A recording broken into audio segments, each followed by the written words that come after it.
اسی طرح ایک بھائی نے سوال ہمیں بھیجا ہے، وہ پوچھ رہے ہیں کہ کیا نماز میں نیند آنے کی وجہ سے وضو ٹوٹ جاتا ہے؟ نماز پڑھ رہے ہیں، اونگ آ گئی ہے، جی جی، تو اس وجہ سے وضو ٹوٹ جائے گا یا؟ دیکھیں، نماز کے اندر ہو انسان یا نماز کے باہر ہو، رسول اللہ صلی اللہ علیہ وسلم سے اس حوالے سے صحابہ کرام کے بھی مختلف واقعات آتے ہیں کہ انسان باوضو ہے یا نماز کے اندر ہے اور نماز پڑھ رہا ہے۔ اب دو چیزیں ہیں، ایک ہے اونگ اور ایک ہے نیند، جیسے قرآن مجید میں بھی ہے لا تأخذہ سنۃ ولا نوم، تو اونگ کو عربی میں سینہ کہتے ہیں اور نیند وہ نوم۔ اب کیا نیند کی وجہ سے انسان کا وضو ٹوٹتا ہے کہ نہیں؟ جب وضو ٹوٹ گیا لا محالہ نماز بھی باطل ہو جائے گی۔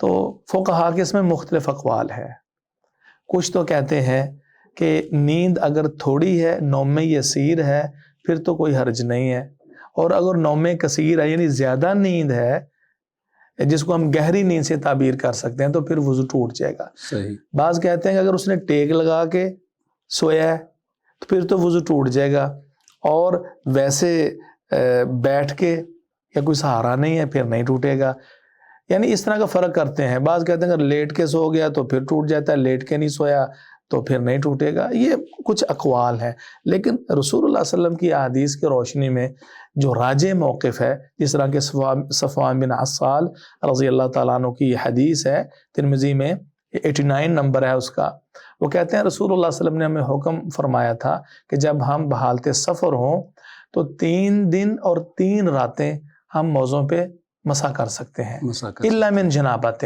ہاں جب جنابت طاری ہو جائے تو پھر وہ موزے اتارنے پڑیں گے۔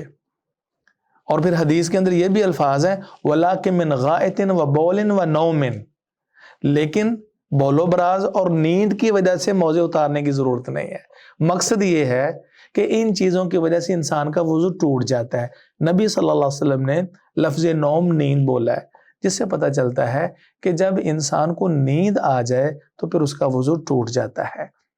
ہاں، اونگ کی جس حالت میں بھی انسان شکار ہو یا اس پر یہ کیفیت طاری ہو جائے اونگ کی، وہ بحالت قیام ہے یا وہ بحالت سجود ہے، بحالت تشہد ہے، جس کو ہم اپنے عرف میں اونگ کہتے ہیں۔ اور اونگ کا مقصد یہ ہوتا ہے کہ انسان اس کیفیت کے اندر بالکل غافل نہیں ہوتا اور انسان کا ادراک اور شعور زائل نہیں ہوتا۔